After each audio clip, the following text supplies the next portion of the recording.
यदि विवादै भयो ल विवाद भयो सुगौली सन्धिपछि काली नदी विवाद भयो भने अकाट्य प्रमाणता रिभर साइन्स छ रिभर साइन्स त तपाईँले अमेरिकन ल्याउनुहोस् ब्रिटिस ल्याउनुहोस् साउथ अफ्रिकाको ल्याएर हाइड्रोलोजिसलाई ल यो नदीको मुहान कहाँ देखाइदिन्छ उसैले देखाइदिन्छ सन्दर्भ तथ्यसहित कुरा गरौँ भनेको यो खण्डन मण्डनतिर जान आवश्यक छैन तपाईँले भनेको कुरा मैले बचाउ गरेको पनि होइन प्रधानमन्त्रीका नाममा कोही अरू प्रवक्ता बन्न आवश्यक छैन प्रधानमन्त्री बोल्दै छ होइन म चाहिँ के भन्न चाहन्छु भने प्रधानमन्त्रीले आफै भन्नुभएको छैन केही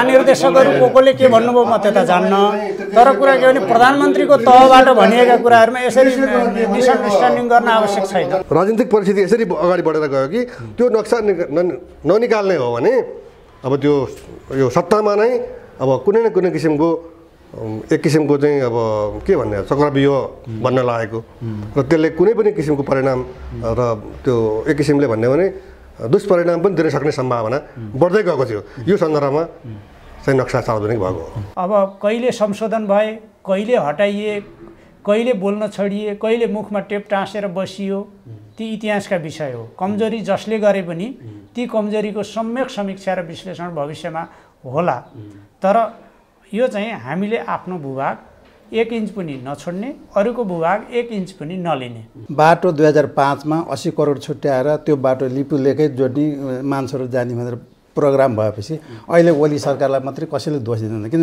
बाटो त 2005 देखि 80 करोड छुट्याएर बाटो खन्दैछ हाम्रो भनेर राख्यौँ नि त यो त के भने हामी सङ्घर्षमा प्रवेश गर्यौँ त्यसमा द्वन्द्वमा हामी प्रवेश गरिसक्यौँ आफ्नो देशको भूमि खाम्ने नक्सा सार्वजनिक गर्नु भौगोलिक राष्ट्रवाद हुन्छ भने राष्ट्रवाद कुन चराको नाम हो भन्ने तिनीहरूले पढ्न बाँकी छ बिरामीहरूले यस्तो कुरा गर्छन् मान्छे विभिन्न खालका बिरामी हुन्छन् त्यसमध्ये एउटा बिमारी उहाँलाई पनि लागेको अनुभूति चाहिँ आम नागरिकले गरेका छन् सबै पत्रकारिता जगतलाई नै अब उहाँले चाहिँ अविश्वसनीय बनाउन खोज्नुभयो हैन अविश्वसनीयमा म तर्कसहित भन्दछु प्रधानमन्त्रीज्यूले आफै कहीँ मन्तव्यमा यो कुरा भन्नुभएको छैन त्यसलाई होइन प्रधानमन्त्रीहरू पूर्व प्रधानमन्त्रीहरूसँगको बैठकमा उहाँले मैले त देखेकै छैन भन्ने कुरा चाहिँ आएको भए किन प्रधानमन्त्री कार्यालयले खण्डन गरेन हिजोका सबै गल्तीहरू सरकारलाई अब हामीले भुलेर धन्यवाद दिनुपर्छ पद्म अर्याललाई धन्यवाद दिनुपर्छ उहाँले अडान लिएर नक्सा निकाल्नुभयो उहाँले भनिसक्नुभयो त सम्झौता प्रस्ताव लाँदा पनि दर्ता गरेर नदिने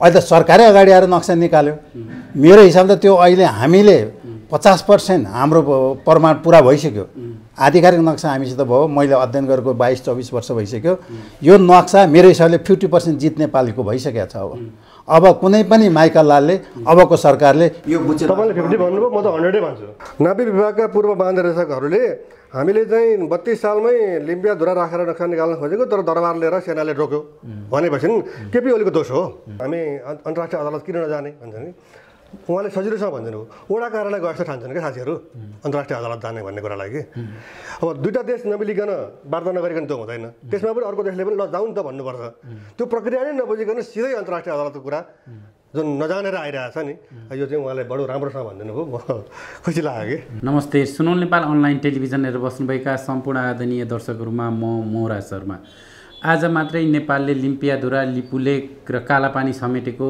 नयाँ नक्सा सार्वजनिक गरेको छ हिजो संसदमा बोल्दै प्रधानमन्त्री केपी शर्मा ओलीले नेपालको भारतद्वारा अतिक्रमित भूमि सम्पूर्ण फिर्ता ल्याउने र त्यसको लागि नक्सा सार्वजनिक गर्ने हिजो बताउनु भएको थियो भने केही दिन अगाडिको मन्त्री परिषद बैठकबाट नयाँ नक्सा अनुमोदन भइसकेको थियो आज हामी यही विषयमा एउटा खरो बहस गर्दैछौँ सरकारले लिम्पियाधुरा लिपुलेक र कालापानी समेटिएको नक्सा त सार्वजनिक गर्यो तर अब आम जनताहरूले चाहिँ नक्सा मात्र होइन भूमि पनि फिर्ता ल्याउनुपर्छ भनेर आवाज उठाइरहेका छन् र अहिलेको यो सरकारले गरेको सम्पूर्ण कार्यहरूको प्रशंसा पनि गरिरहेका छन् अब सरकारले यो भूमि फिर्ता ल्याउन कतिको कठिन छ अब सरकार कसरी अगाडि बढ्छ र सरकारले गरेको यो कदमलाई चाहिँ कसरी लिने यी लगायतका विषयमा कुराकानी गर्दैछौँ हामीसँग 3 जना विषय विज्ञहरू हुनुहुन्छ हामीसँग प्रधानमन्त्रीका प्रेस सल्लाहकार सूर्य थापा हुनुहुन्छ त्यसै गरी हामीसँग हुनुहुन्छ जलस्रोत विज्ञको रूपमा लामो समयदेखि यो नदीनालाहरूको अध्ययन गर्दै कालापानी लिपुलेकका ती विभिन्न खालका नदीहरूको अध्ययन गर्दै आउनुभएका डाक्टर जगत भुषाल, त्यसै गरी ग्रेटर नेपाल राष्ट्रवादी मोर्चाको रूपमा विगत लामो समयदेखि भारतमा र भारतले अतिक्रमण गरेको सम्पूर्ण भूभागहरू फिर्ता ल्याउनुपर्छ भनेर लामो समयदेखि यही विषयमा आन्दोलन गर्दै आउनुभएका र यो विषयलाई अन्तर्राष्ट्रिय फोरमहरूमा पनि उठाउँदै आउनुभएका ग्रेटर नेपाल राष्ट्रवादी मोर्चाका अध्यक्ष फणिन्द्र नेपाल। यो प्रक्रिया अब कसरी अगाडि बढ्न जरुरी छ, कसरी अगाडि बढाउनुपर्छ र सरकार कसरी अगाडि बढ्छ, यो विषयमा केन्द्रित रहेर कुराकानी गर्नेछौँ। तिनैजनालाई सर्वप्रथम सुनौल नेपालमा स्वागत गर्छु। स्वागत छ सबैजनालाई सुनौल नेपाल। धन्यवाद। म फणिन्द्र सरबाटै सुरु गर्छु। तपाईँहरू ग्रेटर नेपाल भनेर धेरै लामो समयदेखि यो नेपाल र नेपालको मिचिएको भूमिको बारेमा चाहिँ धेरै सङ्घर्ष गर्दै आउनुभयो। अहिले यो जुन लिपुलेक, लिम्पियाधुरा र कालापानी क्षेत्रलाई समेटेर सरकारले आज जुन नक्सा सार्वजनिक गर्यो, यसलाई चाहिँ कसरी लिनुभएको छ त? अब तपाईँहरूको एक किसिमको विजय हो? एक किसिमको विजय नै हो, किनभने हामीले चाहिँ निरन्तर अब 2 दशकदेखि ग्रेटर नेपालको क्षेत्रफलका सम्बन्धमा यो सुगौली सन्धिबाट गुमेको जमिन चाहिँ इन्डिया र पाकिस्तान दुईवटा मुलुक बनाएर बेलायत नै फर्किसकेपछि त्यो हाम्रो भइसकेको हो र त्यसअनुसार हामीले चाहिँ टिस्टादेखि सतलजसम्मको जमिन पाउनुपर्छ र त्यसको क्षेत्रफल चाहिँ 2,04,917 वर्ग किलोमिटर हो भन्ने सन्दर्भमा हामीले आवाज उठाउँदै आएको। र अर्को महत्त्वपूर्ण कुरा चाहिँ म यहाँ गर्न किन आवश्यक ठान्छु भने हामीले चाहिँ विगत 15 वर्षदेखि ग्रेटर नेपालको म्याप सार्वजनिक गरेर वितरण गर्दै आएका छौँ र हामीले पहिलोपल्ट त्यो म्याप बनाउँदाखेरि नै लिम्पियाधुराको चुच्चोलाई हामीले राखेका थियौँ कि ग्रेटर नेपालभित्रै वर्तमान नेपाल पनि देखिन्छ र त्यसमा चाहिँ लिम्पियाधुराको चुच्चो हामीले त्यति बेलादेखि नै राख्दै आएको र तर के भने पछाडि थाहा भयो कि फिल्डमा चाहिँ हाम्रो अधिकारमा त्यो छैन।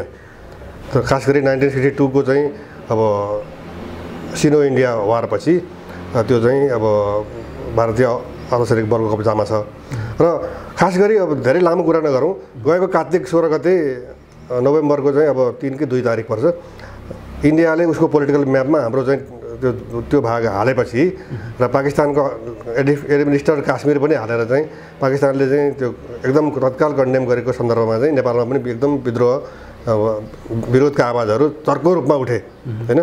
तर त्यो त कार्तिक 16 गते भएको घटना हो।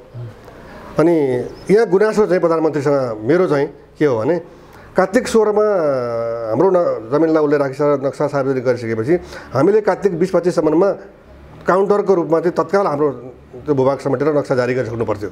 त्यो नक्सा चाहिँ त्यो जमिन हाम्रो रहेछ भन्ने कुरा त नक्सा हिजो सार्वजनिक भएपछि त्यो त स्पष्ट भइसक्यो भने अब कार्तिकदेखि नै हेर्नुहोस् है, कार्तिक, मङ्सिर, पुष, माघ, फागुन, चैत, वैशाख, जेठ 8 महिना पऱ्यो भने किन पर्खिनु पर्यो त 8 महिना? आखिर त्यो त 8 महिना अगाडि पनि हुन सक्ने रहेछ, किनभने भारतसँग चाहिँ वार्ता भएर सहमतिको आधारमा चाहिँ नक्सा जारी गर्छु भन्दै हुनुहुन्छ प्रधानमन्त्री। त्यो त भएन, त्यो त नेपालबाट एकपक्षीय नभनौँ त हाम्रो हो, हामीले निकाल्यौँ। खुसीको कुरा त यो हो। त्यस कारणले म यसको स्वागत गर्छु। यद्यपि अब अहिले हाम्रो चाहिँ हामीसँग लाल पूर्जा छ, जमिन उसँगै छ, अब त्यो जमिन प्राप्त गर्ने सन्दर्भ अब त्यसको चाहिँ अब त्यो प्रक्रियामा अब सरकार जाला, त्यो आफ्नो ठाउँमा सधैँ हामी प्रतीक्षा गर्नु पऱ्यो, किनभने यति पनि नहोला भनेको ठाउँमा यो भयो। किनभने र म चाहिँ ग्रेटर नेपाल राष्ट्रवादी मोर्चाको अध्यक्षको हैसियत दिएर ग्रेटर नेपालको अभियन्ता भएको सन्दर्भमा चाहिँ म के भन्छु भने ग्रेटर नेपालले दुईवटा कुरा उठाउँदै आएको, एउटा मेची महाकालीको नेपाल पनि सुरक्षित रहनुपर्छ र अर्को चाहिँ उपनिवेशमा रहेको चाहिँ बाँकी 60,000 वर्ग किलोमिटर जमिन पनि फिर्ता आउनुपर्छ भनेको। त्यस कारण एक चरणको काम चाहिँ प्रधानमन्त्रीको सक्रियतामा जुन त्यो भूभाग समेटेर नक्सा निकालिएपछि त्यो भयो, त्यो स्वागतयोग्य कुरा मान्छु म प्रधानमन्त्रीका प्रेस सल्लाहकार सुरेश थापाथि जान्छु। जस्तो उहाँले भने जस्तो एक किसिमको सफलता त भयो, एक किसिमको नक्सा निकाल्ने काम त भयो, अब बाँकी प्रक्रिया चाहिँ कसरी अगाडि बढ्छ तपाईँहरूसँग? यसमा म तपाईँलाई के कुरामा अलि विनम्रतापूर्वक आग्रह गर्छु भने यो सफलता असफलताको विषय होइन। हाम्रो भूभाग थियो, हाम्रो भूभागमा हाम्रो चाहिँ नागरिक बसिरहेको, भोगचलन गरिरहेको, सुगौली सन्धिले कायम गरेको, सीमा कायम भएको र हाम्रो भूभाग रहेको थियो। बिचमा कसैले आँखा चिम्ले, कसैले दाबी गरेनन्, हाम्रो अधिकार भएको विषय पनि बोल्न सकेनन् र एक हिसाबले भन्नुहुन्छ भने निच मारियो। त्यस कारणले यो भूभागमा खास गरी चीन भारत युद्धपछि भारतीय सैनिक टुकडी बसे यता 1962 पछिको जुन यसमाथिको चाहिँ बलजफ्ती अधिकार जमाउने सैनिक क्याम्प राख्ने पहिला सुरक्षाकर्मी पछि सैनिक टुकडी पछि सैनिक क्याम्प राख्ने जुन काम भएको थियो त्यो गलत थियो। यो कहिले भयो इतिहासतिर नजाउँ, म धेरै विवादतिर जान चाहन्न। तर कहिलेबाट यो प्रकाशमा आयो, उज्यालोमा आयो, नागरिकको सचेत पङ्क्तिको विद्वत वर्गको जानकारीमा कहिलेबाट आयो? म यसलाई इतिहासतिर थोरै मात्र चर्चा गर्न चाहन्छु। जब महाकाली सन्धिको सन्दर्भमा विवाद भयो हाम्रो पार्टीमा, त्यतिखेर हाम्रो संसदीय दलले हाल प्रधानमन्त्रीज्यू केपी शर्मा ओलीको नेतृत्वमा एउटा अध्ययन कार्यदल बनाएको थियो। कालापानीमा भारतीय सैनिक टुकडी छ, त्यो हाम्रो भूभाग हो भन्ने कुरा सर्वप्रथम त्यो कार्यदलले राष्ट्रिय रूपमा, पहिला त त्यहाँका जनप्रतिनिधिहरूले विभिन्न रूपमा उठाउँदै आएका थिए। पञ्चायतकालकै जनप्रतिनिधि पनि बोल्नु भएको थियो, उहाँको आवाज सुनिएको थिएन। पछि राष्ट्रिय सभामा, पछि प्रतिनिधि सभामा प्रेमसिंह धामी त्यहाँबाट निर्वाचित सांसदले पनि कुरा उठाउनु भएको थियो। तर राष्ट्रिय तहमा यो बहसको विषयमा चाहिँ नेपाली भूभाग हो भनेर ल्याउने काम पनि उहाँले गर्नुभएको हो। प्रधानमन्त्री केपी शर्मा ओली त्यतिखेर नेकपा एमालेको संसदीय दलको अध्ययन कार्यदलको संयोजक हुनुहुन्थ्यो। उहाँको प्रतिवेदनमा यो कुरा आएको हो र संयोगले उहाँले त्यतिखेर छलफलमा दर्ता गर्नुभएको सङ्कल्प प्रस्ताव बलजफ्ती छलफल गर्न नदिई खारेज गरिएको थियो। त्यतिखेर डाक्टर गङ्गाधर लम्साल लगायतले संसदमा बोलेका कुराहरू हेर्नुभयो भने तपाईँ पाउनुहुन्छ। विषयलाई कसरी चाहिँ इग्नोर गरिएको थियो, कसरी छलफलमासम्म बन्देज लगाइएको थियो र बलजफ्ती खारेज गरिएको थियो विधिवत दर्ता भएको प्रस्ताव भन्ने कुरा। पछिल्लो समयमा यही विषयमा प्रतिनिधि सभाका सदस्य पूर्व मन्त्री खगराज अधिकारीले यही प्रतिनिधि सभामै पनि सङ्कल्प प्रस्ताव दर्ता गर्नुभएको थियो। उहाँले दर्ता गरेका प्रस्तावमा पनि छलफल भएको थिएन। यो खास गरी अघि फणेन्द्रजीले पनि भन्नुभयो, भारतले आफ्नो राजनीतिक नक्सा भनिकन एकतर्फी रूपमा गत कार्तिकमा सार्वजनिक गरेको नक्सा पछि, त्यो प्रकाशन गरेको राजनीतिक नक्सा पछिकै विषय पनि म भन्दैछु। खगराजीले त्यहाँ छलफलका निम्ति दर्ता गरेको प्रस्ताव पनि छलफल गराइएको थिएन। अहिले होइन, हामी जन्मिनुभन्दा 12-15 वर्ष अगाडिदेखिको यो विषय हो। 50-60 वर्ष यो विषयमा चाहिँ नेपालको समय गुज्रिसकेका थियो। धेरै प्रधानमन्त्री भए, धेरै भूमि मन्त्री भए, धेरै खालका व्यवस्था आए, परराष्ट्र मन्त्री धेरै भए, धेरै खालका हाउसहरू, प्रकृतिका हाउसहरू बने, निर्दलीय स्वरूपका पनि बने, बहुदलीय स्वरूपका पनि बने, सीमित प्रजातन्त्रका पनि बने, गणतन्त्र आएपछि पनि धेरै बने। तर यो नेपालको भूभाग हो, यो दाबी होइन, आधिकारिक हो, तथ्य हो, ऐतिहासिक कुरा हो, अकाट्य कुरा हो भनेर चाहिँ राज्यले स्वीकार गरेको, सार्वभौम संसदले स्वीकार गरेको, क्याबिनेटले स्वीकार गरेको, निर्णय गरेको र त्यो सबै चिजलाई प्रधानमन्त्री र राष्ट्रपतिले सरकारको नीति कार्यक्रम र नीति कार्यक्रममाथि उठेका प्रश्नहरूमाथि चाहिँ प्रत्युत्तर गर्दै प्रधानमन्त्रीले दिनुभएको चाहिँ प्रत्युत्तर मन्तव्य, यसले चाहिँ के भएको छ भने सर्वदलीय सहमति, छलफल सहमति, सार्वभौम संसदको चाहिँ नोटिस, त्यहाँको छलफल, सरकारको निर्णय, राष्ट्रपतिले प्रस्तुत गर्नुभएको नीति कार्यक्रम वक्तव्यसम्म आइपुग्दा सिङ्गो देश यस विषयमा एक ढिक्का भएर यसलाई मैले यसकारण विजय पराजय वा कसैको हार जितका रूपमा होइन, सिङ्गो नेपालको विषयका रूपमा, यो चाहिँ नेपालको दावा होइन यो। तर केही मान्छेहरू पूर्व प्रधानमन्त्री बाबुराम भट्टराई लगायतले त यो भौगोलिक राष्ट्रवादको चाहिँ दम्ब देखाउनु भयो। नेपाल राष्ट्रवादका सन्दर्भमा धेरै बिरामी मान्छेहरू छन्। आफ्नो देशको भूमि खाम्ने नक्सा सार्वजनिक गर्नु भौगोलिक राष्ट्रवाद हुन्छ भने राष्ट्रवाद कुन चराको नाम हो भन्ने तिनीहरूले पढ्न बाँकी छ। बिरामीहरूले यस्तो कुरा गर्छन्। मान्छे विभिन्न खालका बिरामी हुन्छन्, त्यसमध्ये एउटा बिमारी उहाँलाई पनि लागेको अनुभूति चाहिँ आम नागरिकले गरेका छन्। राष्ट्रवाद भौगोलिक सांस्कृतिक विभिन्न हिसाबले परिभाषित गर्नुपर्ने विषय होइन। राष्ट्रवादको मुख्य कुरो फेरि भौगोलिक नै हो। भौगोलिक राष्ट्रवाद नेपाल भन्ने छुट्याउने के हो त, के नेपाली भाषा संस्कृतिले मात्रै नेपाल छुट्टिन्छ? त्यसो भने त दार्जिलिङमा पनि अहिले नेपाली बोलिन्छ, सिक्किममा पनि नेपाली बोलिन्छ, आसाम मेघालयमा पनि नेपाली बोलिन्छ, अमेरिकामा पनि नेपाली भाषी छन्, बेलायतमा पनि नेपाली भाषी छन्। हाम्रो राष्ट्रियताको खास मेरुदण्ड आधार के हो त? हाम्रो संविधानले परिभाषित गरेको नेपाल के हो त? युएनओले मान्यता दिएको नेपाल के हो त? त्यो हेर्दाखेरि त यही भौगोलिक कुरो मेजर हो नि सबभन्दा। त्यसो भएर राष्ट्रवादलाई भौगोलिक सांस्कृतिक आदि इत्यादि यो भन्दै विशेषण लगाउने र आफ्ना अरूले लगाएका अराएका कामहरू गर्नका निम्ति आधार बनाउने काम गर्न आवश्यक छैन। मेजर कुरा भौगोलिक राष्ट्रवाद हो, त्यसपछि अरू कुराहरू जोडिन्छन्, भावना त्यसपछि जोडिने कुरा हो। जस्तो जबर सर, अहिले जुन हिसाबले भारतले चाहिँ एउटा बाटो निर्माण गर्यो मानसरोवरसम्म जाने, त्यसपछि चाहिँ यो विषय अलि उचालिएर आयो र यो बिचमा चाहिँ प्रधानमन्त्रीले जुन अभिव्यक्ति दिनुभयो, जुन कुराहरू सार्वजनिक भयो, त्यसले आम नेपालीहरू उत्साहित छन्। तपाईँ अब जलस्रोत विज्ञको रूपमा ती खोलाहरूको अध्ययन पनि गर्नुभएको छ, तपाईँले चाहिँ यो घटनालाई कसरी लिनुभएको छ? यो बाटो अहिले उद्घाटन भएर हाइलाइटमा आयो। बाटो 2008देखि नै खन्न सुरु भएको बाटो हो। हामीले गुगल नक्सा हेर्दा 2008 4-5 वर्ष अगाडि बाटो खनेको छ। अब बाटो खनेकोमा नेपाल सरकारले किन विरोध गरेन भन्ने ठुलो प्रश्न उठिरहेको छ। अहिले मात्र किन विरोध भयो? यसलाई म 1950 को ट्रिटीसँग जोडेको छु, किनभने हामीहरू त्यो ट्रिटीले अलिकति असमान ट्रिटी छ। अब आर्मी आएर अघि भनिसक्नुभयो 1962देखि भौतिक रूपमा कालापानीमा कब्जै गरेर बस्यो। अब आर्मीले आफ्नो बाटो गोरेटो बनाउँदै थियो, त्यसमा मोटर बनाउँदै गयो। त्यही भएर नेपाल सरकार जानकारीमा भएकै हो। अब आधिकारिक रूपमा प्रोटेस्ट नगरेको अवस्था हो। त्यसमा यो 81 बाटो त एकै दिन बन्दैन। अब यसको हिस्ट्री म अलिकति जोडौँ। यो हाम्रो अघि उहाँले भनिसक्नुभयो, अब हामी अब ग्रेटर नेपालमा त पछि के होला, तर अहिले हाम्रो आधिकारिक दस्तावेज भनेको हामीसँग भएको दस्तावेज सुगौली ट्रिटी नै हो। सुगौली ट्रिटीले हाम्रा वकिलहरूको त के छ भने काली नदी पश्चिम हामीले छोडेपछि काली नदी समेत हाम्रो हो भन्ने एउटा हाम्रो तर्फको हाम्रा वकिलहरूको माग पनि हो। यद्यपि त्यो सीमा नदी हो।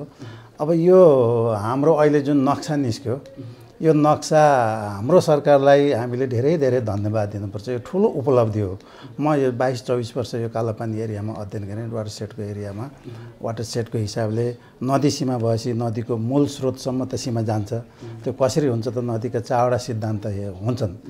अब यो हिस्ट्रीमा म अलि अगाडि जान्छु। मेचीमा पनि यो नदीकै केसले मूलधार कुन हो भनेर विवाद भएको 1833 मा झन्डै 187 वर्ष अगाडि भएको रहेछ। अनि ब्रिटिसको प्राविधिकहरू नेपाली बसेर तत्कालीन उपलब्ध साधन भनेको गहिराई नाप्ने, लम्बाइ नाप्ने र मूलधार मेचीको फेला भएर सिरियम्तु नेपालतिर परेको अवस्था।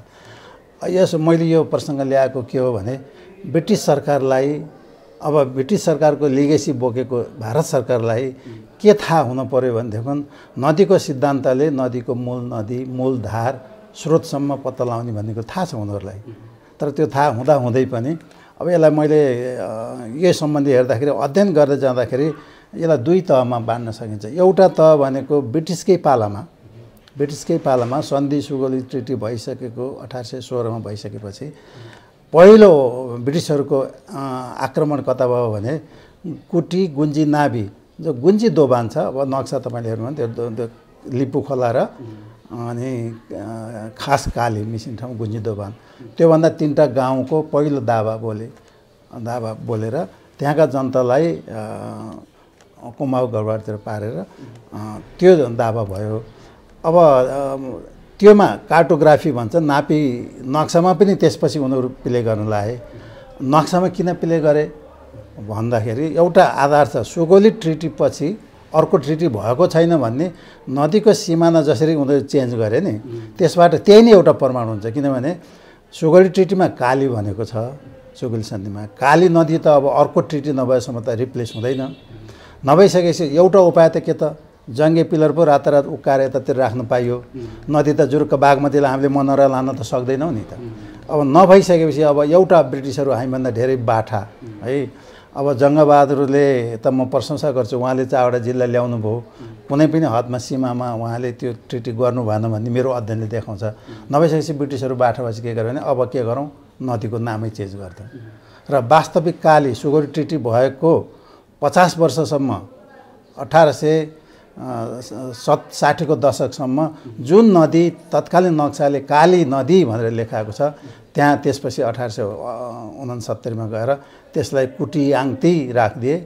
अब यताबाट आउने लिपु खोला जुन थियो, त्यो लिपुलाई काली त एक ठाउँ राख्नु पऱ्यो नि त। सन्धिमा सुगौली ट्रिटीमा काली भनेर देखाएको छ।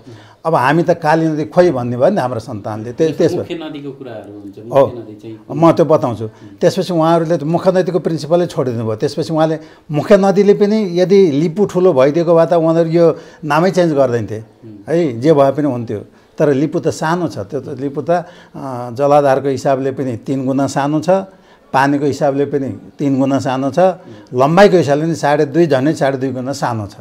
अनि नदीका शाखा प्रशाखा पनि धेरै सानो छ लिपु खोला। अब त्यसपछि लिपुलाई काली राखिदियो भनेपछि सुगौली ट्रिटी देखाएको काली हो भनेर यसरी बदमासी भएर पहिलो एट्याक गुन्जीभन्दा पश्चिमतिरको कार्टोग्राफिकली एट्याक गरे, दोस्रो एट्याक भनेको लिपु वाटरसेड एट्याक गरे।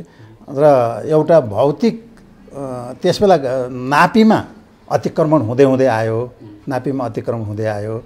र 1962 इन्डो चाइना वार पछि भौतिक रूपमा इन्डियनले सेक्युरिटी बोर्डर फोर्स लगाएर कालापानी कब्जै गरेको हो, त्यो अतिक्रमणै गरेको अवस्था हो।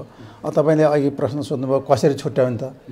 हामी नदी सीमा भएपछि मूल नदी काली हो, त्यसपछि कालीको शिर कसरी जान्छ त भन्दाखेरि तिनै चारवटा सिद्धान्त हामी तलैबाट मैले अध्ययन गरेको छु। मैले ब्रह्मदेव मण्डीदेखि सानो खोलाको पनि अध्ययन गर्दै जाँदाखेरि चारवटा चिज, नदीको लम्बाइ, नदीको जलाधार क्षेत्र, नदीको पानी र नदीका शाखा प्रशाखा हेर्दाखेरि निर्विकल्प लिम्पियाधुरामा हाम्रो कालीको स्रोत जान्छ, जो 50 वर्ष सन्धि भएको 50 वर्षसम्म पनि तत्कालीन नक्सा, तत्कालीन भाषा सबैले काली लिम्पियाधुरामा जान्छ भन्ने अकाट्य प्रमाण हामीसँग छ। जस्तो पढिन सर, अब उहाँले भने जस्तै यो 18 वर्षदेखि बन्दै आएको थियो, अहिलेसम्मका प्रधानमन्त्रीहरूलाई, परराष्ट्र मन्त्रीहरूलाई, रक्षा मन्त्रीहरूलाई यो विषयमा थाहा भएन। अब अहिलेका प्रधानमन्त्रीले पनि यो विषयमा चाहिँ मलाई थाहा थिएन भन्ने कुराहरू गर्नुभयो। अब उहाँले चाहिँ हामीले गगलमा यहीँ बसेर हेरेको थियौँ भन्नुभयो, यो चाहिँ कस्तो खालको विषय? होइन, अघि सूर्यजी बोलिसके बित्तिकै म आफ्नो कुरा राख्न खोजिरहेको थिएँ, अहिले उहाँले बोल्नुभयो। वास्तवमा एउटा कुरा के भने नैतिक रूपमा हामी धेरै तल छौँ।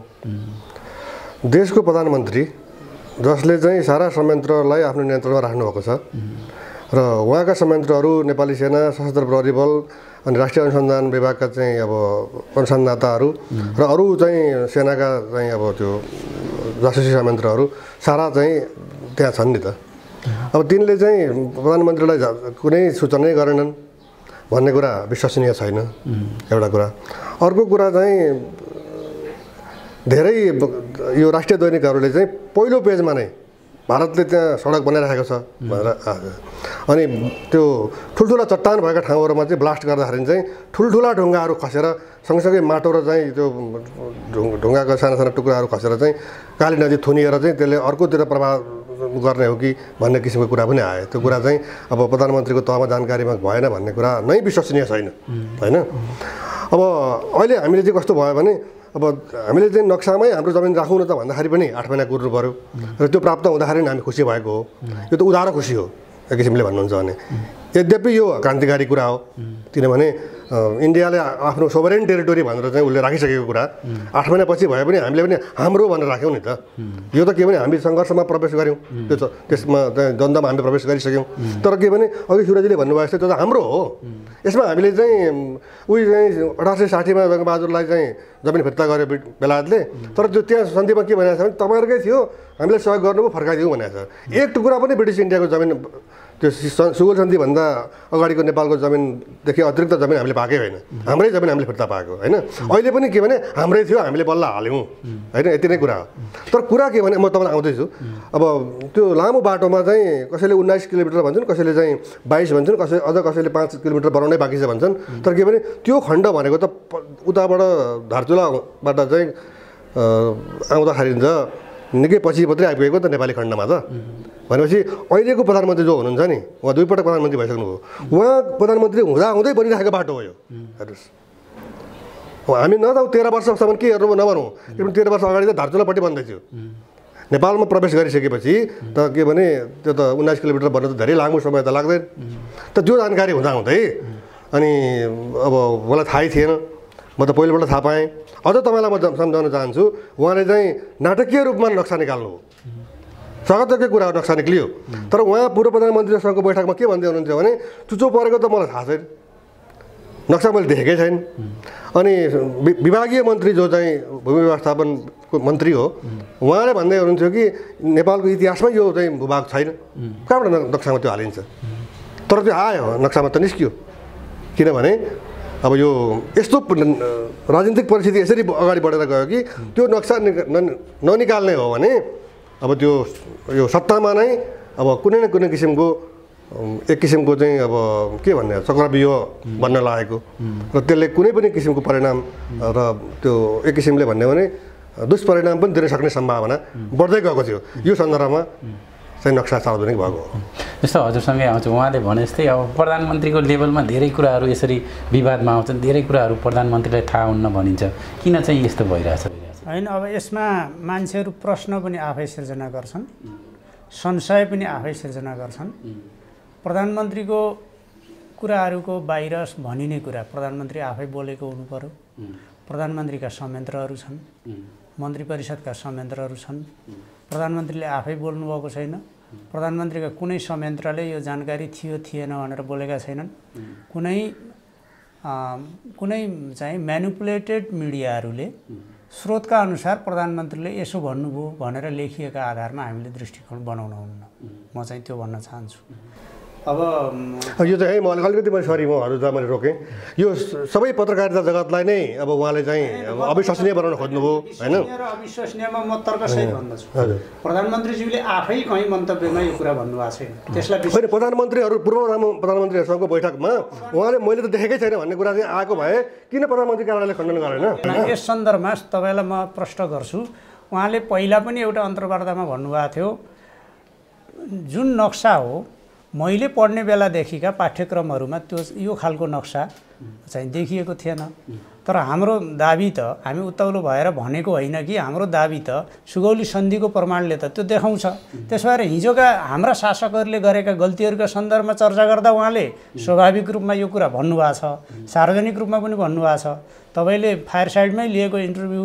हेर्नुभयो भने पनि प्रधानमन्त्रीज्यूले कुन सन्दर्भमा यो कुरो भन्नुभएको भन्ने कुरा प्रश्न गर्नुभएको छ तर नेपालमा म मिडिया क्षेत्रबाटै मिडियाका सबैसँग सरसङ्गत गरेरै यहाँसम्म आएको मान्छे हुँ र म मिडियालाई आक्षेप लाउने सबै मिडियालाई आक्षेप लाउने होइन जसले तोडमरोड गर्छन् जसले स्रोतको हवाला दिएर हुँदै नभएका कुराहरू सम्प्रेषण गर्छन् जसले संशय पैदा गर्ने उद्यम गरिराखेका छन् तिनीहरूका सन्दर्भमा तिनीहरूले क्या बात गरे भन्ने मान्छे पनि होइन म र प्रधानमन्त्रीज्यूको संयन्त्रले प्रधानमन्त्री कार्यालयले प्रधानमन्त्रीको तर्फबाट प्रधानमन्त्रीको सचिवालयले क्याबिनेटको प्रवक्ताले स्वयं प्रधानमन्त्रीले यो थाहा भएको र नभएको भन्ने यो अनुचित बहसमा चाहिँ कोही पनि बोलेको आधिकारिक रूपमा बोलेको कुरा छैन भने हामी यस्ता नचाहिने कुराको पछि बहस गर्न हुन्न एउटा कुरा दोस्रो भूमि मन्त्रीजीको सन्दर्भमा पनि उहाँले यही कुरा भन्नुभएको हो हाम्रो चाहिँ नक्साले त्यो चिज देखिएन भने पनि हामी अध्ययन गरेका छौँ हामीले तयारी गरेका छौँ हाम्रो संयन्त्रले काम गरेका छ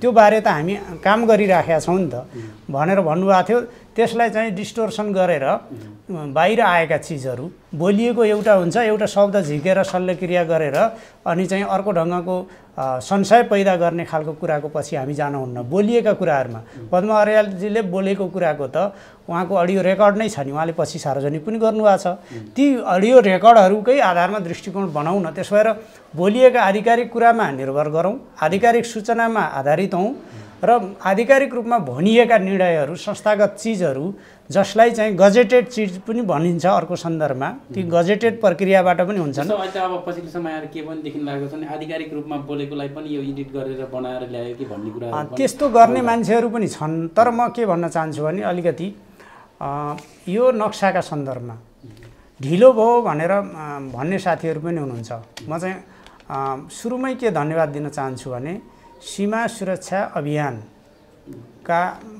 सन्दर्भमा क्रियाशील नागरिक अगुवाहरू, विभिन्न क्षेत्रका बौद्धिक व्यक्तित्वहरू, उहाँहरूको जुन चाहिँ विद्वत समुदायको एउटा संयन्त्र छ, त्यसले त्यो भारतले एकतर्फी रूपमा राजनीतिक नक्सा सार्वजनिक गरेपछि होस् वा हिजो महाकाली सन्धिको बेलामा भएपछिका डिबेटहरूमा होस् वा आज पनि जुन खालको प्रयत्न गर्यो, भैरव रिसालजीको नेतृत्वमा त त्यतिखेर प्रधानमन्त्री ज्यूलाई नक्सा नै चाहिँ उपलब्ध गराउने, हस्तान्तरण गर्ने समय मागिएको थियो। प्रधानमन्त्रीज्यूले भन्नुभएपछि प्रधानमन्त्रीज्यूका तर्फबाट भूमि व्यवस्था मन्त्रीले त्यो नक्सा बुझ्नुभएको थियो। अहिले सार्वजनिक गरिएको नक्सा र त्यो नक्सामा केही भिन्नता छ।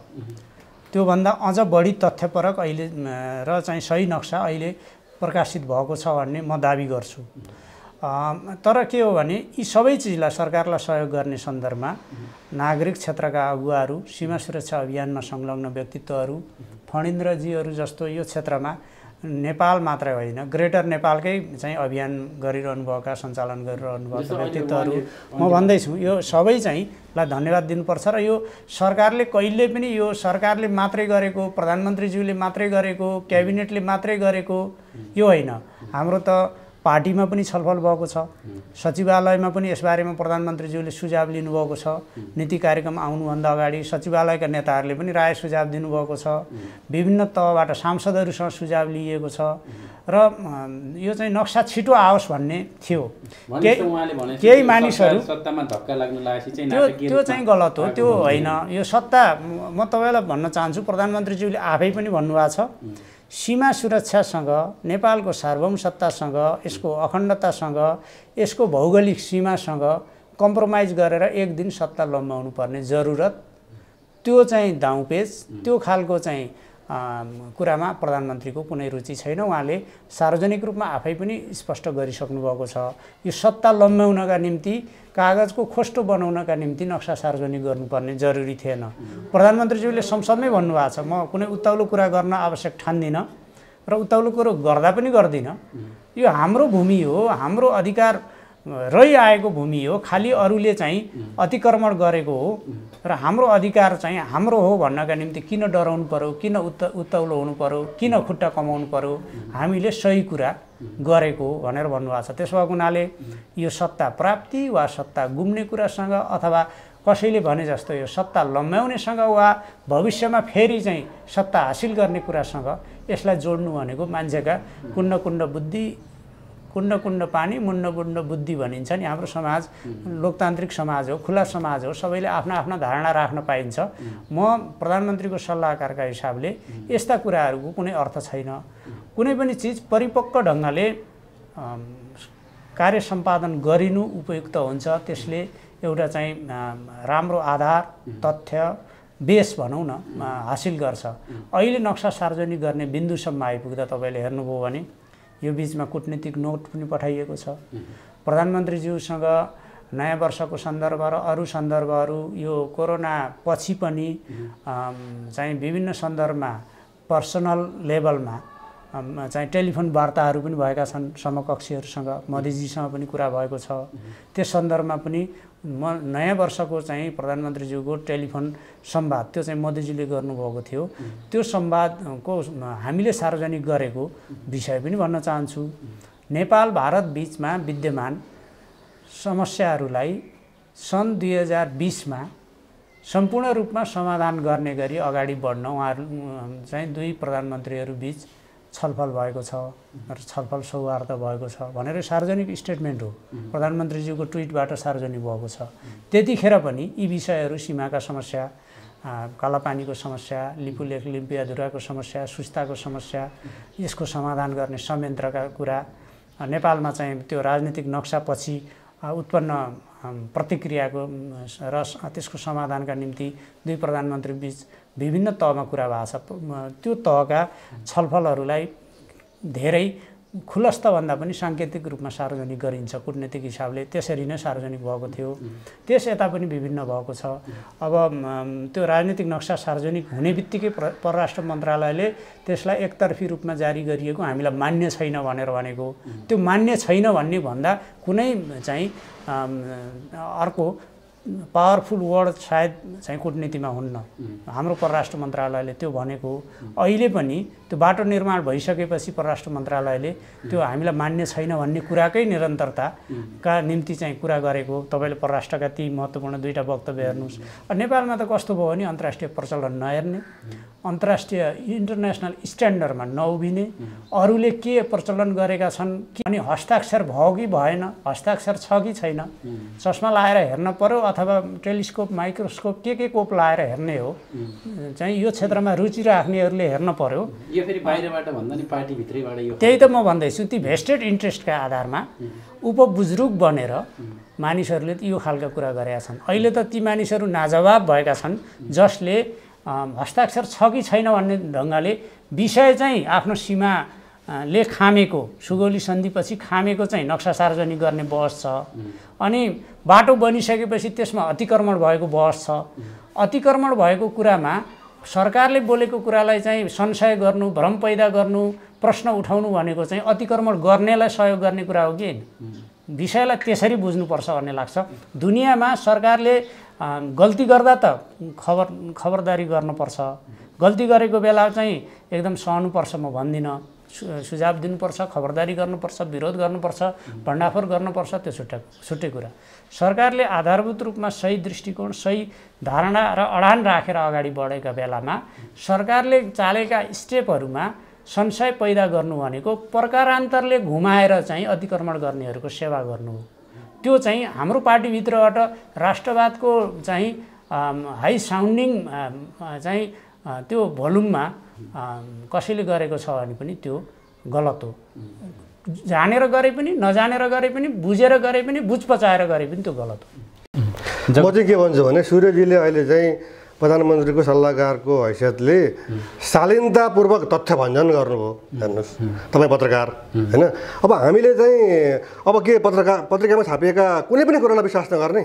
हाम्रो पत्रकारिता जगत त्यति तल्लो तहमा झरिसक्यो कि जसले चाहिँ आफ्नो इन्ट्रेस्टका निमित्त चाहिँ अब समाचार दिन्छ। प्रधानमन्त्री एउटा कुरा बोल्नुहुन्छ तर पत्रिकामा अर्को कुरा आउँछ। तथ्य एउटा कुरा हो, त्यसको भञ्जन गरिन्छ।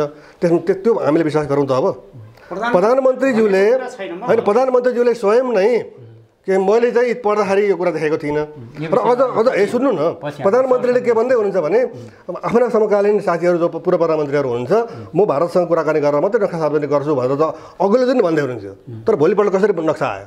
नक्सा आउनु स्वागतयोग्य हो। ग्रेटर नेपाल राष्ट्रवादी मोर्चाले हार्दिकतापूर्वक स्वागत गरेको छ। म अहिले पनि यो मञ्चबाट पनि म भन्छु। म उहाँहरूकै दुईवटा कुरा जोड्छु। के छ भने 2005देखि जो सरकारमा गृहमन्त्री भए, रक्षा मन्त्री भए, परराष्ट्र मन्त्री भए, प्रधानमन्त्री भए, यी सबैलाई थाहा छ, यी सबै बराबर दोषी हुन्।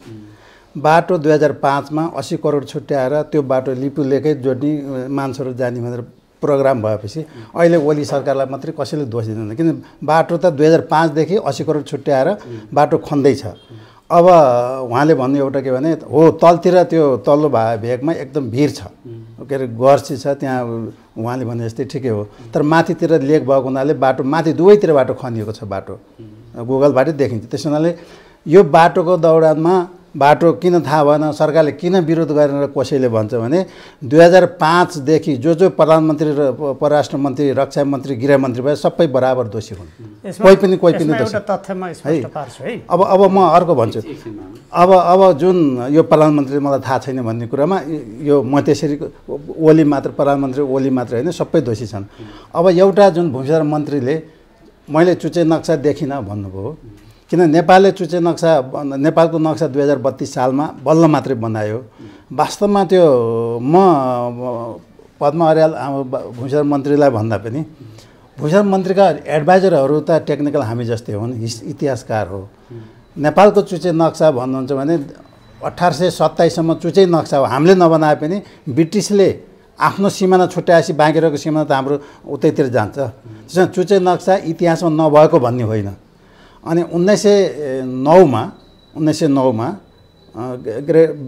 इम्पेरियरको नक्सामा अहिले जस्तो चुचो त छैन, तर भँगेराको अहिले त हाँसकै जस्तो चुचो भयो भनौँ न एक किसिमले। त्यस बेला पनि भँगेराको जस्तो चुचो पश्चिमतिर गएको नक्सा छ। त्यस हुनाले चुचो नक्सा इतिहासमा थिएन भन्ने कुरो त्यो अब 2032 को हिसाबले उहाँले भन्नुभयो पाठ्यक्रममा भनेर। तर चुचे नक्सा नभए त हामीले अहिले किन दाबी गर्ने त? उही बेला हामीले पुच्चे नक्सा भएको त्यो खालको होइन। मैले अघि भनेको कुरा हो, के अरे पद्मा अर्यालजीले भूमि सुधार मन्त्रीले भन्नुभएको पनि नक्सा देखिन भन्ने सन्दर्भको कन्टेक्स्ट चाहिँ उहाँले जुन अडियोमा बोल्नु भएको छ, जुन डिबेटमा ल्याइएको छ, त्यसमा त्यसरी भन्नुभएको होइन। उहाँको कुरालाई बङ्ग्याइसकेपछि त्यसको बहसमा हामी जान आवश्यक छैन। 2015 सालमा नि नेपालको पाठ्यक्रम विकास केन्द्रले निकालेको अङ्ग्रेजी पुस्तक जुन क्लास 8 मा पढाइन्छ त्यो इङ्ग्लिस ग्रेड 8 भनेर निकालेको छ। त्यसको पेज सङ्ख्या 121 जस्तो लाग्छ मलाई। त्यहाँ बकाइदा चुच्चो नक्सा चाहिँ राखेको छ होइन। त्यो नक्सा कसरी आयो त त्यसो भए? यसलाई यसरी भनौँ, अब नेपालको इतिहासमा नेपालले बनाएकोमा त नेपालको इतिहासले त गरेन। त्यो 32 सालमा मात्रै हामीले नक्सा बनायो। हाम्रो नक्सा त बुझ्चे नि छ भनेपछि त अब हाम्रो नेपालको इतिहासको हिसाब गर्दा त वास्तवमा थिएन। सरकारले निकालेको पाठ्यपुस्तकमा चाहिँ चुच्चे नक्सा निस्किनु त्यो कहाँबाट आयो? होइन, म यसमा अलिकति स्पष्ट गर्छु। नक्साका सन्दर्भमा विवाद थियो र न अहिले सच्याइएको एकदम यसमा हामी कन्क्लुजनमा यो कुरा गर्नुपर्छ। तर हामी कहाँ चाहिँ यो सार्वजनिक सञ्चार माध्यममा आएका चिजहरूका सन्दर्भमा अलिकति दृष्टिकोण सही बनाउनुपर्छ। मिडियाको तथ्यपरकता प्राण हो। तथ्यपरकता गुमाएको मिडिया चाहिँ त्यो अकाल मृत्यु हुन्छ। अहिले विश्वसनीयताको सङ्कट मिडियाको सबभन्दा ठुलो सङ्कटका रूपमा नेपालमा प्रकट भएको छ। अब भारतीय मिडियाहरू अतिरञ्जनामा काबिल छन्। तपाईँले यही प्रकरणपछि हेर्नुभयो भने तपाईँले तिनीहरूको अतिरञ्जित चाहिँ प्रचारको दुष्प्रचारको खेतीलाई तपाईँले एक ढङ्गले हेर्न सक्नुहुन्छ। नेपालको चाहिँ व्यावसायिक मिडिया बढी चाहिँ यो तथ्यको समस्यामा स्रोतको हवाला दिएर मनोगत कुराहरू लेख्ने यो चाहिँ सङ्कट, विश्वसनीयताको सङ्कटबाट गुज्रिएको छ। म अलिकति भन्छु, म व्यक्तिगत रूपमा मानमर्दन गर्न चाहन्न, म सम्मान गर्छु। संविधान उहाँ प्रधानमन्त्री हुँदा जारी भएको थियो। एकतर्फी नेपालको social media, mass media, print media, electronic media सबै हेर्नुभयो भने यो प्रकरणको छेउछाउमा सुशील कोइरालाजी प्रधानमन्त्री हुँदा यो लिपुलेखको प्रसङ्ग आयो र उहाँले भारत भ्रमण नै गर्नु भएन भनेर भनियो। तथ्य त्यो हो त। नेपालमा सुशील कोइराला त्यस्तो प्रधानमन्त्री हो जो भारतले कहिले पनि उहाँलाई औपचारिक भ्रमणको निम्तो गरेन र उहाँ भ्रमण गर्नु भएन। पछि भारत जाने जुन कार्यक्रम थियो एउटा विश्वविद्यालयको दीक्षान्त कार्यक्रममा निम्त्याइनु भएको थियो। भारत सरकारको कुनै औपचारिक अथवा अनौपचारिक वा राजकीय वा कुनै भ्रमणमा होइन। तथ्य यो छ। तथ्यमा पर्दा हालेर चारथरी नै मिडियाले, social media, mass media, electronic media, अरू सबै मिडियाले चाहिँ सुशील कोइरालाजीले यो अडान लिनुभयो सन् 2015 को कुरा यो यसो गर्नुभयो भनेर भन्छ। तथ्यमा यति साह्रो हेलचक्राइ गर्ने होइन कि जानी चाहिँ भ्रम सिर्जना गर्ने काम त नगरौँ न। त्यसो त फेरि सुरेशजी भारतले के पनि गर्छ भने होइन, एउटा कुरा भनिहालौँ। भारतले के पनि गर्छ भने कुनै व्यक्ति प्रधानमन्त्री हुन लाग्यो, अब कन्फर्म छ भन्ने बित्तिकै उसलाई भारत भ्रमणको निम्तो गरेको पनि इतिहास छ। हेर्नुहोस् भने सुशील कोइरालालाई चाहिँ के कारणले निम्ता गरेन भन्ने कुराको पछाडि पनि त जानुपर्छ नि। म जगत सरसँगै जान्छु। कन्क्लुड के गर्न खोजेको भने त्यसो भएर जे हो लिपुलेखको कुनै प्रसङ्ग उहाँको आएको होइन। र म तपाईँलाई काइन्डली नोटिस गर्न चाहन्छु, भारत र चीन बीच लिपु पासबाट जाने यो सडक खोल्ने निर्णय दुई देशबीच सहमति कहिले भएको थियो भन्दा त्यतिखेरका सम्माननीय प्रधानमन्त्री सुशील कोइराला हुनुहुन्थ्यो। यो चाहिँ 9 दिन नौलो 20 दिन बिर्सियो भन्ने मनस्थिति राख्ने आम नेपालीहरूले सम्झिनुपर्छ भन्ने कुरा म राख्न चाहन्छु। यो यस्ता तथ्यहरू चाहिँ विस्मृतिमा गइसकेका छैनन्, सबैको विस्मृतिमा गइसकेका छैनन्। र आज चाहिँ चीनले अलिकति आफ्नो अडानलाई केही बदलेको अनुभूति हुन्छ।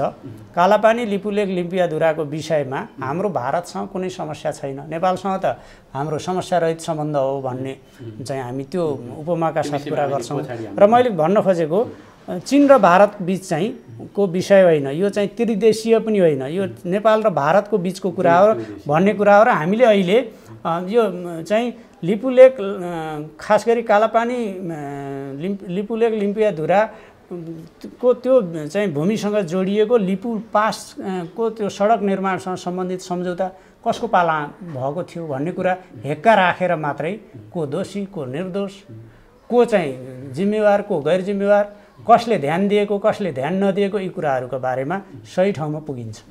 जस्तो जगत सरले भने जस्तो एक किसिमको भारतसँग हाम्रो चाहिँ यो युद्ध त नभनौँ एक किसिमको वाक युद्ध सुरु भयो होइन।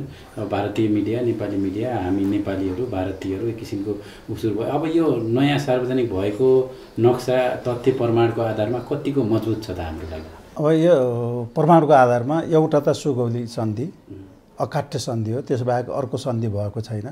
सन्धि नभएको कारणले नै कहिले नाम चेन्ज गर्ने कहिले ठाउँ चेन्ज गर्ने लिपु लेखलाई नै गलत ठाउँमा राखेको छ भारतले।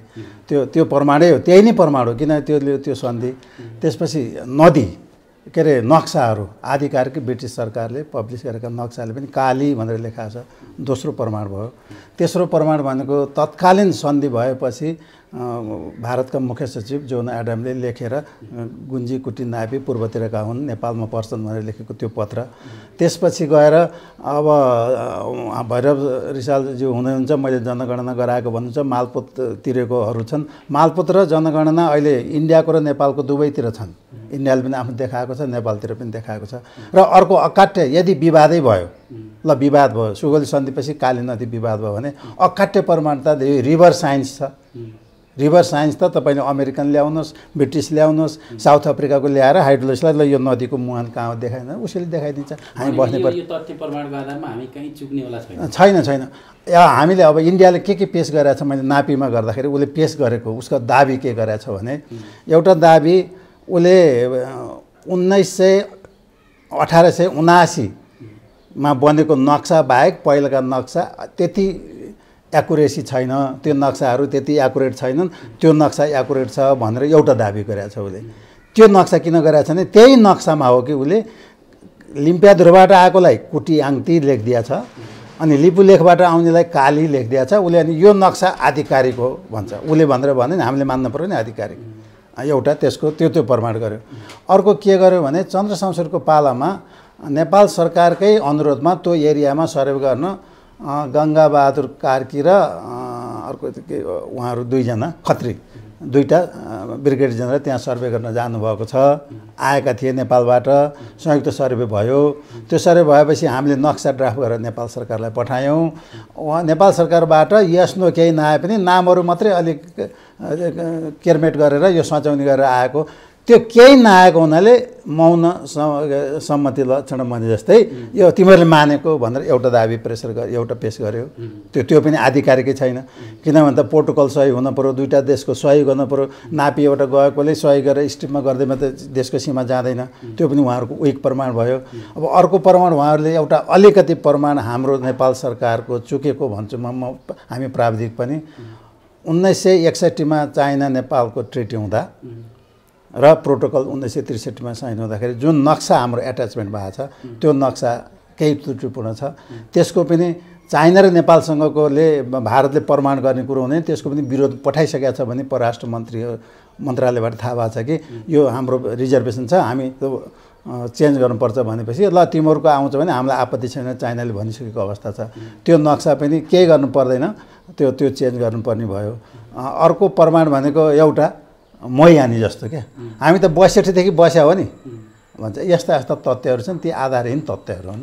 त्यो यस्ता तथ्यहरू भारतसँगको दरो प्रमाणहरू हुन सक्दैनन्। जस्तो सुरेशजी, अब यो बिचमा यो इपिजीको त्यो एउटा पनि भारतले मोदीले बुझ्न नमानेको भन्ने कुराहरू पनि आएका थिए। अब यो विषयमा चाहिँ प्रधानमन्त्री तहबाटै छलफल होस् भन्ने जनताहरू चाहन्छन्, के छ यसको सम्भावना चाहिँ? इपिजीको रिपोर्ट प्रतिवेदन चाहिँ बुझ्ने सन्दर्भमा ढिलो भएको छ।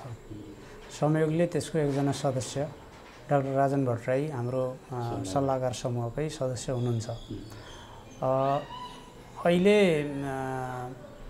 चाहिँ नेपाल सरकारले प्रधानमन्त्रीज्यूले अपेक्षा गरेको त्यो छिटोभन्दा छिटो त्यो प्रतिवेदन बुझिनेछ र त्यसका चाहिँ सिफारिसहरू दुई देशले कार्यान्वयन गर्नेछन् र नेपाल भारत सम्बन्धलाई सन् 1950को सन्धिभन्दा भिन्न आजको आवश्यकतालाई मध्यनजर गरेर त्यसलाई अगाडि बढाउने, पुनरावलोकन गर्ने काम गरिनेछ भन्ने नै कुरा हो।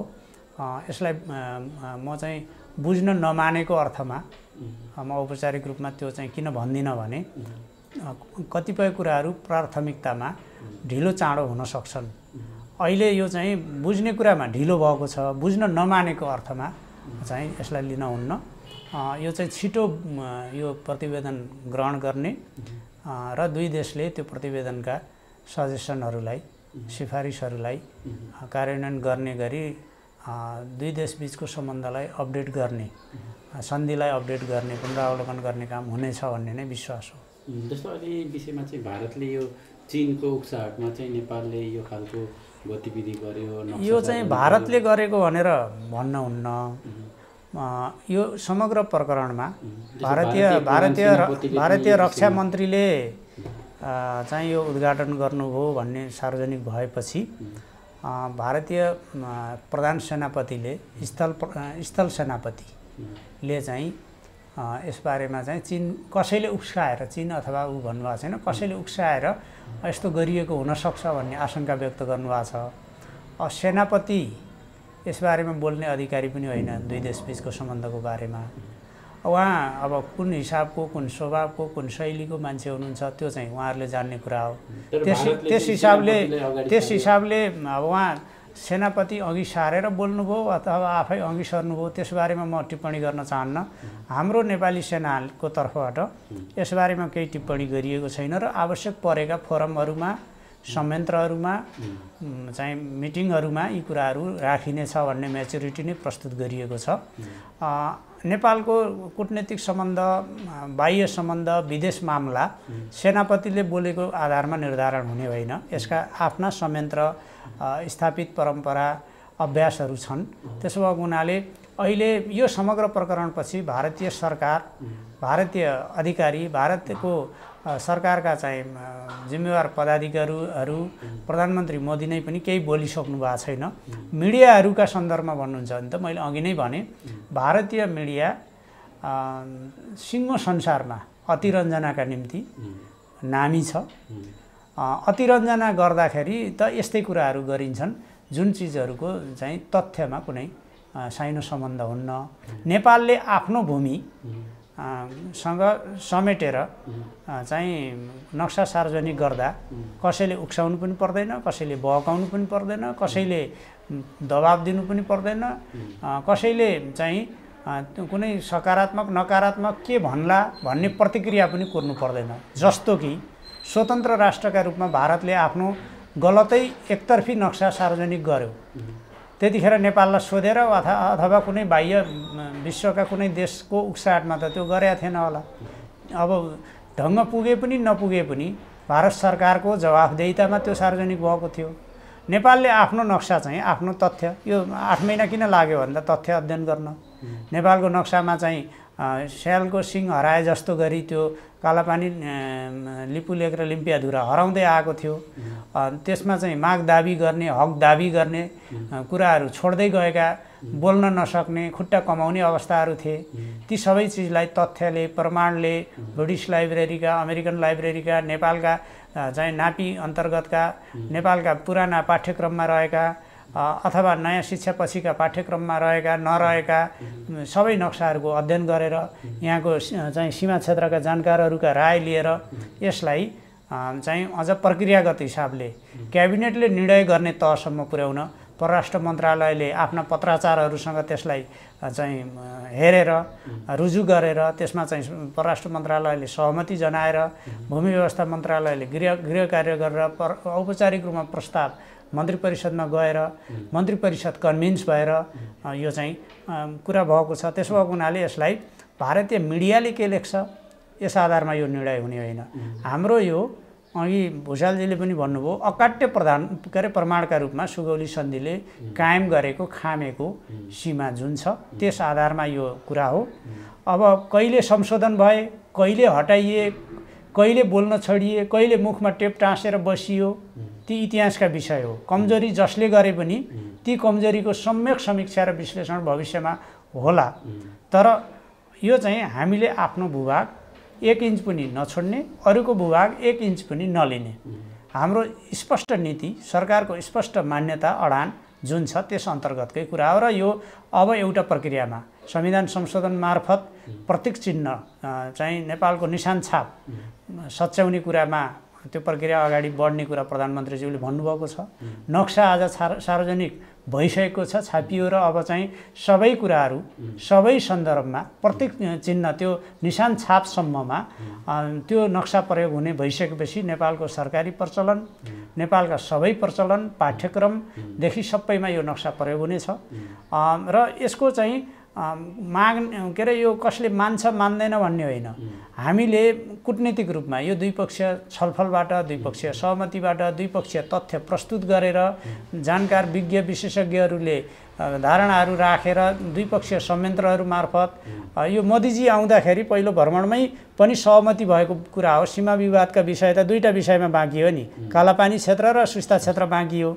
यी दुईटा चाहिँ क्षेत्रहरूको सन्दर्भमा परराष्ट्र सचिवको तहमा संयन्त्र बनाएर चाहिँ हल गर्ने, यसका निम्ति चाहिँ सहमति जुटाउने र हल गर्ने भन्ने त एक खालको चाहिँ कुरा अगाडि सन् 2014देखि यो प्रक्रिया अगाडि बढेको छ। केही ढिलो अवश्य छ, तर कुरा के हो भने यो एउटा प्रक्रियामा अगाडि बढेको छ। हामीले आफ्नो सही ट्र्याक पक्रेका छौँ, सही तथ्यमा उभिएका छौँ र हामीले चाहिँ प्रस्तुत गरेको तथ्य र टेकेको जमिन कमजोर छैन। यसलाई अब निष्कर्षमा पुर्याउने काम हुन्छ। जस्तो फडिन सर, अब यो विषय चाहिँ त्रिदेशीय हो भनेर केही समय अगाडि हाम्रो पूर्व प्रधानमन्त्री प्रचण्डले पनि बोल्नुभएको थियो। संसदमा पनि त्यो खालको कुराहरू आए, भारतलाई नसोधिकन, चीनलाई नसोधिकन किन यो नक्सा सार्वजनिक गरियो भन्ने विषयहरू नि आए। अब यो जुन भारतले हिजो चीनले यो विषयमा चाहिँ द्विपक्षीय विषय हो भनेर चीनले पनि एउटा अभिव्यक्ति दियो। अब यी समग्र कुराहरूलाई चाहिँ कसरी लिने र कसरी अगाडि बढ्ने त? म फेरि पनि सूर्यजीसँगै जोडिन चाहन्छु। अब उहाँले चाहिँ मैले भन्न खोजेको कुरा अलिकति बुझिदिनु भएन र उहाँले अहिले अर्को पटक पनि तथ्यलाई भञ्जन गर्ने कामै गर्दै हुनुहुन्छ। किन प्रधानमन्त्रीले डराउनु पर्ने कुरै थिएन कि। नापी विभागका पूर्व महानिर्देशकहरूले हामीले चाहिँ 32 सालमै लिम्पिया धुरा राखेर नक्सा निकाल्न खोजेको, तर दरबार लिएर सेनाले रोक्यो भनेपछि केपी ओलीको दोष हो। उहाँले केपी ओलीको बचाउ गर्नै पर्दैन र केपी शर्मा ओलीले प्रधानमन्त्रीले पनि चुच्चो परेको नक्सा देखेको छैन भन्नै पर्दैन। जब देशको चाहिँ विगतमा इतिहासमा अब चाहिँ दरबारले रोक्छ, शाही नेपाली सेनाले रोक्छ र त्यो नक्सालाई चाहिँ तथ्यमा के अरे त्यो अभिलेखमा राखेर अनि लिम्पिया धुरा नभएको, कालापानी नभएको, कालापानी पनि त अस्ति भर्खर कार्तिकमा राखेको हो नि, कालापानी पनि थिएन। त्यो कुरा चाहिँ उहाँको संयन्त्रमा कसरी पुगेन? किन उहाँले चाहिँ मैले जो देखिनँ त्यो देखिनँ भन्नै पर्दैन। सन्दर्भ तथ्यसहित कुरा गरौँ भनेको यो खण्डन मण्डनतिर जान आवश्यक छैन। तपाईँले भनेको कुरा मैले बचाउ गरेको पनि होइन। प्रधानमन्त्रीका नाममा कोही अरू प्रवक्ता बन्न आवश्यक छैन। प्रधानमन्त्री बोल्नुहुन्छ होइन। म चाहिँ के भन्न चाहन्छु भने प्रधानमन्त्रीले आफै भन्नुभएको छैन केही। महानिर्देशकहरू कसले के भन्नुभयो म त्यता जान्न, तर कुरा के भने प्रधानमन्त्रीको तहबाट भनिएका कुराहरूमा यसरी मिसअन्डरस्ट्यान्डिङ गर्न आवश्यक छैन। अब यो त्रिदेशीय भयो भनेर भन्नुभएको छ, त्यो त त्यसका चाहिँ दुईवटा अर्थ हुन्छन्। एउटा चाहिँ 2015को मे 15मा चीन र भारतले चाहिँ लिपुलेकबाट व्यापारिक बाटो खोल्ने भनेपछि त्यो चीन पनि समावेश भयो, त्यस कारणले नेपाल समेत हुँदा त्रिदेशीय भइहाल्यो। एउटा अर्थ त्यसरी लिनु पर्यो। अर्को चाहिँ त्रिदेशीय बिन्दु स्थापना गर्ने बेलामा त जब लिम्पियाजुरा हामी पुग्छौँ त्यति बेला त चीन पनि आउनुपर्छ, भारत पनि हुनुपर्छ र नेपालले पनि हुनुपर्छ र तिनै देशको सही हुनु पर्यो। त्यो अर्थमा उहाँले भन्नुभएको।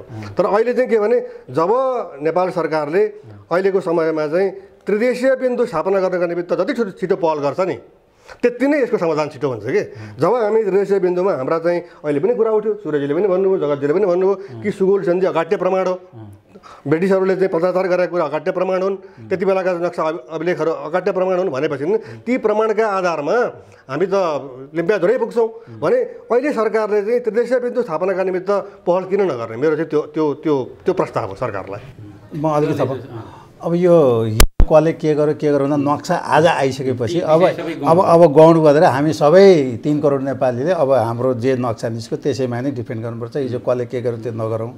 अब त्रिदेशीय बिन्दुको विषयमा म अलिकति भनौँ है।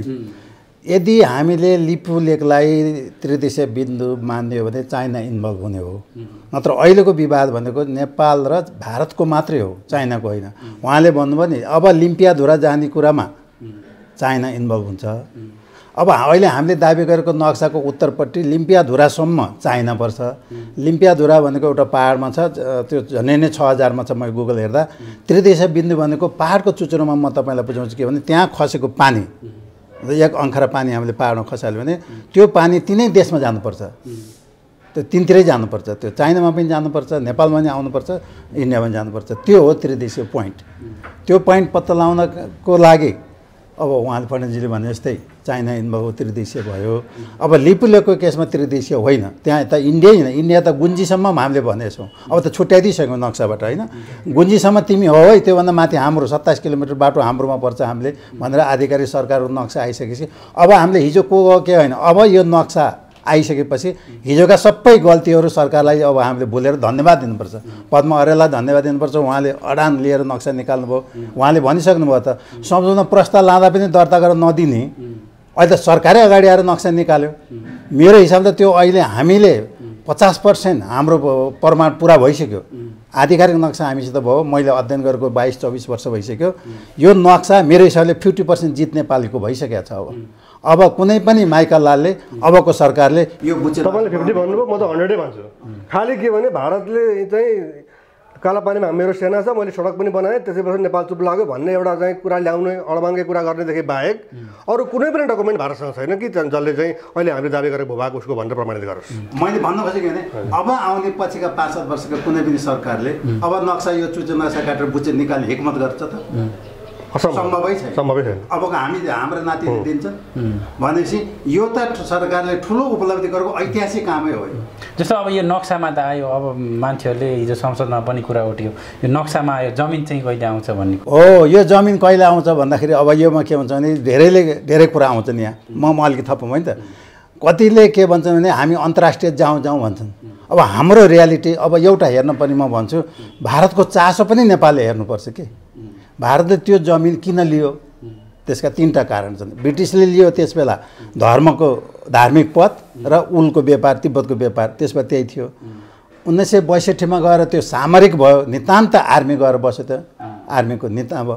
अब आइसकेपछि अब त्यो सामरिक पनि होइन, त्यो भारतको न्यू मात्रै हो। अब त हामी देखाएको छौँ नि, अहिले त ब्यालिस्टिक मिसाइल छन्, इन्टरकन्टिनेन्टल मिसाइल छन्, हिजो जस्तो त्यहाँ होइन नि। अब बम्बईबाट रासनबाट नि त्यहाँ बम खस्छ, बेजिङबाट नि त्यहाँ बम खस्छ भनेपछि अब सामरिक महत्त्वको होइन, उसको सामरिक भनेर भारतले भनेको त्यो इस्यु मात्रै हो। अबको भनेको भविष्यको ट्रेड एन्ड ट्रान्जिट रुट, त्यो नै ठुलो उपलब्धि हो। त्यो रुट नेपालले कुनै हालतमा पनि छोड्नु हुँदैन, किनभने जुन बेला ब्रिटिसले सम्म जग्गा ती सबै लिएर गए, पहाड त छोडेको न हो होइन, पहाडतिर छोडिदिएको जग्गा अहिले त्यो महत्त्वपूर्ण हुन गयो भने अब फेरि इन्डियाले आँखा लाउने। त्यसो हुनाले यो हामी नितान्त के अरे कूटनैतिक हिसाबले भारतसँग प्रेसर दिनुपर्छ। अब म अर्को जोडेँ, यदि 2015को जुन भारत र चीनको ट्रेडको भयो, अब यो नक्सा निस्केपछि अब हेर्नुपर्छ भन्छु म के। हिजोसम्म हाम्रो पनि हामीले सधैँ कालापानी हामीलाई चीनले दिएको स्टेटमेन्टले हामीलाई चाहिँ कतिको सपोर्ट, हिजो चीनले दिएको स्टेटमेन्ट मेरो बुझाइमा इन्डियालाई भनेको थियो। जब हाम्रो लागि चाहिँ कतिको लाभदायक छ? हाम्रो लागि पनि छ, किनभने त्यो दुई देशको सम्बन्ध हो। त्यो कुनैले पनि समझदारीमा गएर भनेको त पहिला न्यू कसले खोज्यो? हामीले खोज्या हो। भारतले हाम्रो कालापानी विवाद छ भनेर त भारतका प्रधानमन्त्री भनिरहेछन्, परराष्ट्र मन्त्री भनिरहेछन्, राजदूत भनिरहेछन्, 2टा क्षेत्र बाँकी छ सुल्झाउ भनेर कमिटी नि उहाँले बनाइसकेका छन्। जब डिस्प्युटेड एरिया भनेको ठाउँमा एकतर्फी बाटो कसले खन्यो? भारतले खन्यो। त्यो त उसको विषय त भारत तिमी बदमास हौ भनेको, उसले तिमीले सहमति नगरिकन बाटो खन्यो भनेको, 2टा मिलेर गर भने हो। एकपक्षको निर्णय नगर भने हो। त्यसमा एकपक्षीय निर्णय भारतले गर्यो, त्यसको काउन्टरमा हाम्रो सरकारले पुरा जवाब दिनुपर्ने जवाब नक्सा निकालेर दिएको हो। अहिले दिन यति उहाँले भनेकैमा म एउटा के थप्छु भने त्यो सामरिक पनि होइन, ती जुन विषय होइन भन्नुभएको छ ती सही छ। यो व्यापारसँग सम्बन्धित हो भन्ने कुरा पनि सही छ। र अझ त्योभन्दा पनि हामीले अझ बुझ्नुपर्ने, भारतीय तीर्थयात्रीहरू मानसरोवर जाने छोटो बाटोका निम्ति खास गरी पर्यटनको जुन अपार सम्भावना चाहिँ मानसरोवर जाने त्यो गन्तव्यमा छ। नेपालले पनि चाहिँ यो त्यो छुट्टै करिडर निर्माण गरिराखेको छ। मानसरोवरसम्म जाने गरी भारतले अहिले भारतीय म चाहिँ पहिला पर्यटन क्षेत्र पनि हेर्ने पार्टीको म इन्चार्ज थिएँ। त्यस हिसाबले अहिले 50,000 भन्दा बढीको सङ्ख्यामा भारतीय पर्यटकहरू नेपाल भएर पहिला चाहिँ कोदारीको बाटो पनि जान्थे, पछि चाहिँ हिल्सा हुम्ला भएर पनि जाने गरे। खास गरी नेपालगञ्ज सुर्खेतबाट हेलिकप्टरमा हवाईजहाजमा त्यहाँ जाने र त्यहाँ चाहिँ तीर्थाटनमा पुग्ने त्यो निकै चाहिँ महत्त्वको चाहिँ गन्तव्य रहेको छ। त्यस हिसाबले पनि यो बाटोलाई भारतले महत्त्व दिएको भन्ने बुझिन्छ। मानसरोवर जानका निम्ति नेपालको सार्वभौमसत्तामा, नेपालको सीमामा, नेपालको भूभागमा अतिक्रमण गरेर चाहिँ यो कुरा भन्दै 1962 को चेतनाले अहिले बाटो बनाइरहनु आवश्यक थिएन। बाटो निर्माणका निम्ति दुई देशका चाहिँ सरकार बीच विभिन्न खालका समझदारीहरू, सरसल्लाहहरू, सहयोग आदान प्रदानहरू हुँदै आएका छन्। मानसरोवर जाने जति भारतीय चाहिँ तीर्थयात्री छन्, पर्यटकहरू छन्, नेपालबाट पनि ठुलो सङ्ख्या त्यहाँ जाने गरेको छ। त्यसो भएको हुनाले यी साझा चिजहरू साझा भावनाका साथ नै सम्बोधन हुन सक्ने स्थिति। अब यी समग्र विषयहरू त अब अहिले फेरि पनि गाउँ भयो ती विषयहरू। अब चाहिँ सरकारले नक्सा पनि सार्वजनिक गर्यो। अब एक किसिमको त्यो आँट हिम्मत अब अहिलेको क्याबिनेटले गर्यो। अब चाहिँ मान्छेहरूले चाहिँ के भन्छ यसमा दुईटा कुरा ध्यान दिनुपर्छ। प्रधानमन्त्रीज्यूको अपेक्षा, बुझाइ र विश्वास के थियो भने यो कूटनीतिक तहमा छलफल गरिसकेपछि शीघ्र छलफल गर्ने गरी जुन पठाइएको त्यो अपेक्षाका साथ पठाइएको चाहिँ डिप्लोमेटिक नोट थियो। त्यसपछि दुई देशबीचका संयन्त्रहरू छिटो बस्छन्, बैठक हुन्छ र त्यहाँ प्रमाणहरू दुई देशले आफ्ना प्रमाणहरू राख्छन् र राजनीतिक तहमा यो विषय आइपुगेर छिटो समाधान हुन्छ भन्ने अपेक्षा थियो। म तपाईँलाई तथ्यतर्फ लैजान चाहन्छु। उहाँले फागुन 3 गते प्रतिनिधि सभामा सरकारको कामको 2 वर्षका उपलब्धिहरू राख्दा सांसदहरूले विभिन्न प्रश्नहरू राख्नु भएको थियो र त्यसमध्ये यो नक्सा कहिले प्रकाशित हुन्छ भनेर सांसदहरूले सोधेको प्रश्नको सन्दर्भमा नक्सा छाप्नका निम्ति हामीलाई धेरै चाहिँ कुनै चाहिँ त्यस्तो समस्या छैन, जहिले चाह्यो तहिले नक्सा प्रकाशित गर्न सक्छौँ, त्यो गृह कार्य भइरहेको छ। मेरो जोड चाहिँ नक्साभन्दा बढी चाहिँ त्यो हाम्रो भूमि माथिको स्वामित्व जुन अतिक्रमण छ त्यो हटाउने र भूमि प्राप्त गर्ने हो। नक्सा प्रकाशनभन्दा भूमि प्राप्त गर्ने कुरा हो। यो चाहिँ नक्सा प्रकाशन गर्न कुनै समस्या छैन भन्नुभएको थियो। त्यसो भएर मैले अघि म्याच्युरिटीको, परिपक्वताको, त्यसको गृह कार्यको, अध्ययनको कुरा गरेँ नि। यो अवधिमा अनि लकडाउनको समस्या आइसकेपछि त चाहिँ यो कोरोनाले गर्दा लकडाउन गर्नुपर्ने अवस्था भइसकेपछि त दुई देश बिचका अरू धेरै कुराहरू पनि नियमित कुराहरू भएका छैनन्। यो चाहिँ सार्क राष्ट्रका नेताहरूसँगको भिडियो कन्फरेन्स र असंलग्न आन्दोलनका नेताहरूसँगको खास गरी त्यो चाहिँ समिटमा दुई देशका प्रधानमन्त्रीहरू सार्वजनिक रूपमा सहभागी भएर, नेपाल र भारतका प्रधानमन्त्रीहरू सहभागी भएर चाहिँ छलफल गर्नुभएको छ। त्यसमा यो विषय आउने कुरा भएन। त्यो चाहिँ कोरोना केन्द्रित थियो। अब चाहिँ र नेपालमा एउटा मानसिकता म देख्छु। सोसल मिडियामा बढिरहेको अराजकता, एनार्किजमले चाहिँ के भन्छ भने प्रधानमन्त्रीले उनीहरूले आज चाहिँ कुनै पोस्ट गरे, भोलि प्रधानमन्त्रीले वार्ता गरिहाल्नुहोस् भन्ने खालको अपेक्षा राख्छ। कूटनीति यस्तो हुन्न। सरकारले गृह कार्य गर्छ। नक्सा आम जनताको भावना अनुसार, विज्ञहरूको, विद्वत समुदायको, यो क्षेत्रका जानकारहरूको, सीमा अभियन्ताहरूको, ग्रेटर नेपालका अभियन्ताको, यो क्षेत्रमा क्रियाशील सबैको र आम नेपाली 3 करोड नेपालीको अपेक्षा अनुसार, माग अनुसार, दबाब अनुसार चाहिँ सार्वजनिक भएको छ। यो सबैको चाहिँ साझा प्रयत्नको परिणाम हो र यस आधारमा अब यही पनि जगत सर 50% भन्नुभएको छ, फणेन्द्रजी चाहिँ 100% नै भन्नुभएको छ। यो चाहिँ बुझाइ फरक फरक हुनसक्छ, तर नेपालको आफ्नो जे हक हो, जे चाहिँ स्वामित्व हो, जुन भूमि हो, त्यसमाथिको अधिकार कायम गर्ने सन्दर्भमा अब चाहिँ बोलेर हाम्रो दाबी प्रस्तुत गरेर होइन, हाम्रो नक्साले खामेको, सुगौली सन्धिले कायम गरेको चिज लाई अब कूटनीतिक तहबाट राजनीतिक तहबाट छलफल गरेर यसलाई निष्कर्षमा पुर्याउने हो। म चाहिँ के विश्वास व्यक्त गर्न चाहन्छु भने प्रधानमन्त्री केपी शर्मा ओलीले यो विषयलाई जसरी लिनुभएको छ, बुझ्नुभएको छ, पहल गर्नुभएको छ, डिप्लोमेटिक चाहिँ डिस्कसन भइरहेका छन्, डिप्लोमेटिक संयन्त्रहरूले काम गरेका छन्, परराष्ट्र मन्त्री प्रदीप गेवालीले जुन छलफलहरू गर्नुभएको छ, यी सबैको समुच्चय चाहिँ यो छिटो निष्कर्षमा पुर्याउने गरी सरकार लाग्छ।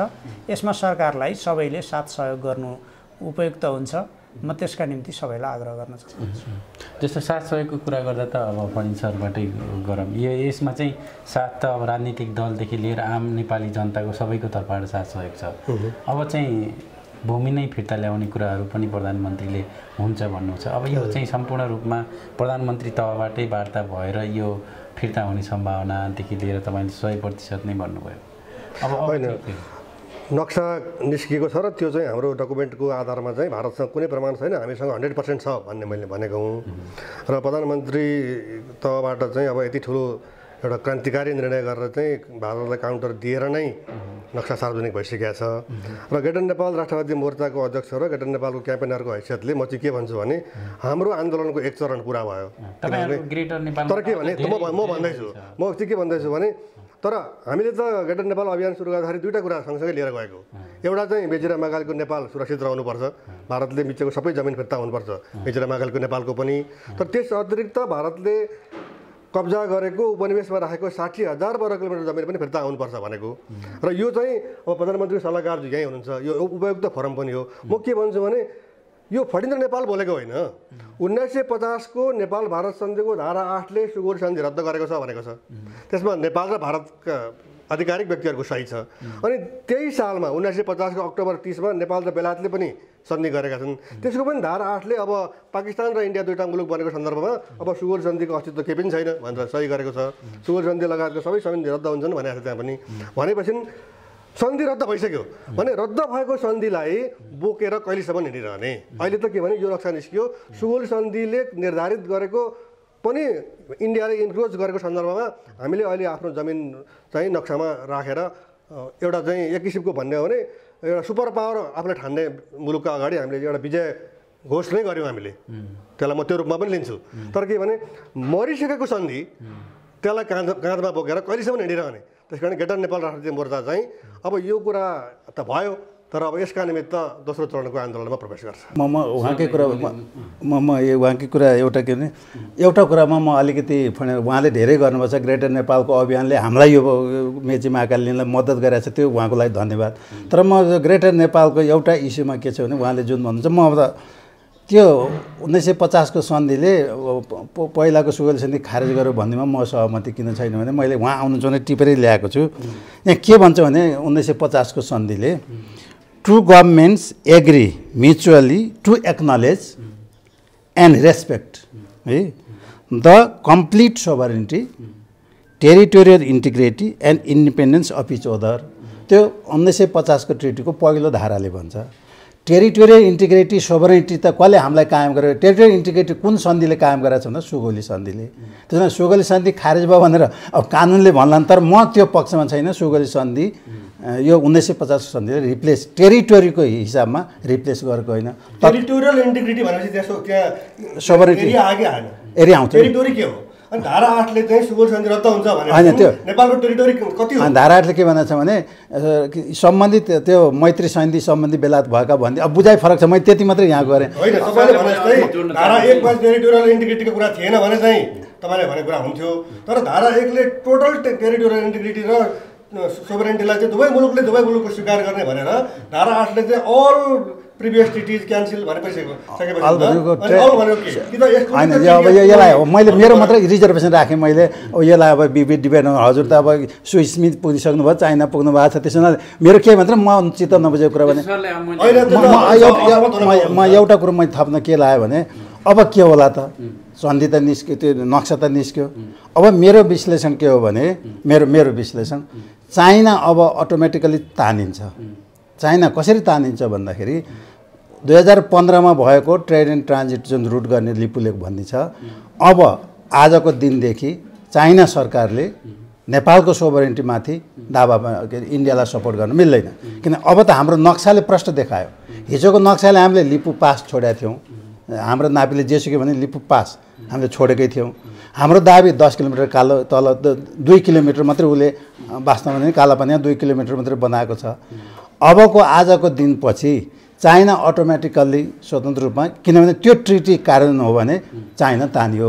अब म किन हाम्रो पक्षमा त्यो नक्साले दिन्छ भनेदेखि दुईवटा सुपर पावर, चाइना पनि सुपर पावर अहिले त सेकेन्ड भइसक्यो, इन्डिया पनि आफू भिटो पावरमा जान खोजिरहेको। दुईवटा ठुला देशले हाम्रोले दाबी गरेको, हाम्रो नक्साले देखाएको, हाम्रो सरकारले दाबी गरेको, हाम्रा अब भोलिदेखि विद्यार्थी पढ्छन् हाम्रा अफिसमा छाने नक्साको बिचमा दुईवटा देशले बाटो बनाउँछन् त। अब यी के अरू अमेरिका बेलायतले हेप्दैनन्?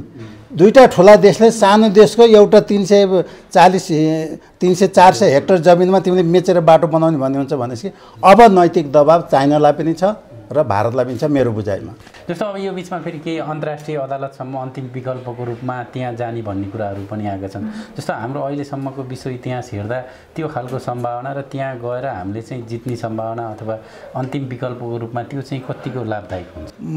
मैले 4-5वटा पोइन्टहरू भनेको थिएँ, अब अरू त नभनौँ। अन्तर्राष्ट्रिय अदालत भनेको हाम्रो अन्तिम विकल्प इन्डियाले म दिँदैन, अस्ति आर्मीले भने जस्तै म तिमी युद्धै गर, हामी त दिँदैन भनेर अन्तिम विकल्प हो।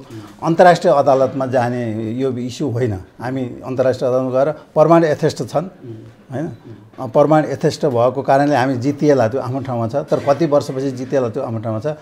हामी पहिलो भनेको त अहिले भनेको त मोरल, अब भनेको दुईवटा देशलाई मोरल 2015को मैले बुझेअनुसार 2015को जुन ट्रिटी चाइना र नेपाल के अरे भारतको भएछ त्यो ट्रिटी अब मोरल सङ्कटमा पर्छ। किनभने चाइनाले अब कसरी हाम्रो जमिनभित्र उसले बाटोको गर्छ त? हिजो त हामीले त लिपु खोला मानेका थियौँ नि, आजदेखि त 27 किलोमिटर नक्सा त नितान्त हाम्रो नक्साले आजदेखि त पर्यो नि। अब भनेपछि चाइनाले अब त्यो ट्रिटी नै सङ्कटमा पर्छ भन्छु इन्डियासित। मेरो बुझाइ 2015मा भएको लिपु पासलाई ट्रेड एन्ड ट्रान्जिट रुट बनाउने, धार्मिक त उहाँले भन्नुभयो त्यो त महत्त्वपूर्ण हो, ट्रेड एन्ड ट्रान्जिट धार्मिक एकदम महत्त्वपूर्ण हो। त्यो धार्मिक त होला, हाम्रो भिसा चाहिने केही चाहिँदैन, तर चाइनाले मेरो हिसाबले आजको दिनबाट अझ आजभन्दा पनि अब जुन दिन संविधानमा त्यो लोगो चेन्ज हुन्छ त्यसको दिनबाट मलाई लाग्छ मेरो बुझाइमा अब चाइना अटोमेटिकल्ली तानिन्छ अथवा त्यो सन्धि नै रद्द हुन्छ। जस्तो यो अन्तिम विकल्पको रूपमा अब यो अन्तर्राष्ट्रिय अदालत जाने कुराहरू पनि आएका छन्, यो संसदमा पनि उठे। अब यसमा चाहिँ सरकार अन्तिम विकल्पको रूपमा त्यो बाटो अपनाउन सरकार अहिले अदालतमा अन्तर्राष्ट्रिय अदालतमा जाने विषयमा चाहिँ सरकार त्यो भन्दैन। सरकारको काम त राजनीतिक निर्णय, कूटनीतिक पहल र कार्यकारीको जे अथोरिटी हो त्यो प्रयोग गर्ने र त्यस आधारमा चाहिँ समस्याको समाधान गर्ने हो। समस्यालाई लम्ब्याउने, पन्छाउने र सुदूर भविष्यको विषय बनाउने हामी चाहिँ त्यतातिर ध्यान दिन्नौँ। अब त्यो अन्तर्राष्ट्रिय अदालतमा जाने, यहाँ नेपालमा सजिलै अन्तर्राष्ट्रिय अदालतमा जाने कुरा एकदम सजिलो गरी उच्चारण गरिन्छ, बुझेर वा नबुझेर। अब त्यो विकल्पको विरोध किन गर्नु पर्यो? त्यो विकल्पका बारेमा हामीले निन्दा किन गर्नु पर्यो? तर सरकारको प्राथमिकता अन्तर्राष्ट्रिय अदालत मुख्य कुरा होइन। यो मुद्दा मामिला भन्दा पनि अब त हाम्रो प्रमाणका आधारमा यसको चाहिँ छिनोफानो लगाउने, निष्कर्षमा पुग्ने, डायलग गर्ने, कूटनीतिक पहल गर्ने, त्यतिले पुगेन भने राजनीतिक तहमा छलफल गर्ने र समझदारी गर्ने, निष्कर्षमा पुग्ने हो। हामी छिमेकीलाई बदल्न सक्दैनौँ, छिमेकीसँग सम्बन्ध सुधार गर्ने हो। हाम्रो ध्यान सम्बन्ध सुधार गर्ने हो र आफ्नो टेरिटोरीमा भइरहेको अतिक्रमण हटाउने हो, आफ्नो स्वामित्व कायम गर्ने हो। म चाहिँ तपाईँ मार्फत के भन्न चाहन्छु भने भारत अन्तर्राष्ट्रिय रूपमा आफ्नो यति सानो विषयले बदनामी हुने, आलोचना हुने, विरोध हुने, संसारभरि नेपालीहरू प्रदर्शनमा उत्रिनुपर्ने यो विकल्पमा जान्छ, तथ्य नभएको विषयमा जिद्दी गर्छ। अब भारतीय नेतृत्वले यस विषयमा यो गल्ती गर्छ भन्ने मलाई लाग्दैन। तथ्यहरू अगाडि आइसकेपछि तथ्यभन्दा ठुलो चाहिँ अरू कुनै विकल्प हुन सक्दैन। त्यो तथ्यका आधारमा अब चाहिँ विभिन्न संयन्त्रहरू, कूटनीतिक संयन्त्रहरूले, कूटनीतिक छलफलहरूले र राजनीतिक सहमति र निर्णयहरूले यो चाहिँ समाधान हुन्छ र नेपालको जमिन फिर्ता लिने काममै चाहिँ यो कोर्स अगाडि बढ्छ। यो अदालतको विषय न देशभित्र न बाहिर राजनीतिक व्यक्तिहरूको प्राथमिकताको विषय, कार्यकारी संयन्त्रको प्राथमिकताको विषय हर हालतमा चाहिँ सजिलै उच्चारण गरिए जस्तो राष्ट्रिय वा अन्तर्राष्ट्रिय रूपमा अदालततिर विषय पन्छाउने हुन्न। हामी त्यो विषय पन्छाउने पक्षमा छौँ। हस्, यो महत्त्वपूर्ण समयको लागि यहाँहरू तिनैजनालाई धेरै धेरै धन्यवाद। एकदम खुसी लाग्यो। त्यो अन्त्यमा चाहिँ म सुरजीको एउटा कुरा साह्रै मलाई प्रभाव पार्यो। उहाँले सजिलैसँग भन्नुभयो, म ग्रेटर नेपालको क्याम्पेनरको हैसियतले मलाई चाहिँ सर हामी अन्तर्राष्ट्रिय अदालत किन नजाने भन्छ नि, उहाँले सजिलैसँग भनिदिनु हो। वडा कार्यालय गए जस्तो ठान्छन् क्या साथीहरू अन्तर्राष्ट्रिय अदालत जाने भन्ने कुरालाई कि। अब दुईवटा देश नमिलिकन वार्ता नगरिकन त्यो हुँदैन। त्यसमा पनि अर्को देशले पनि ल जाउँ त भन्नुपर्छ। त्यो प्रक्रिया नै नबुझिकन सिधै अन्तर्राष्ट्रिय अदालतको कुरा जुन नजानेर आइरहेछ नि, यो चाहिँ उहाँले बडो राम्रोसँग भनिदिनु भयो। म खुसी लाग्यो कि।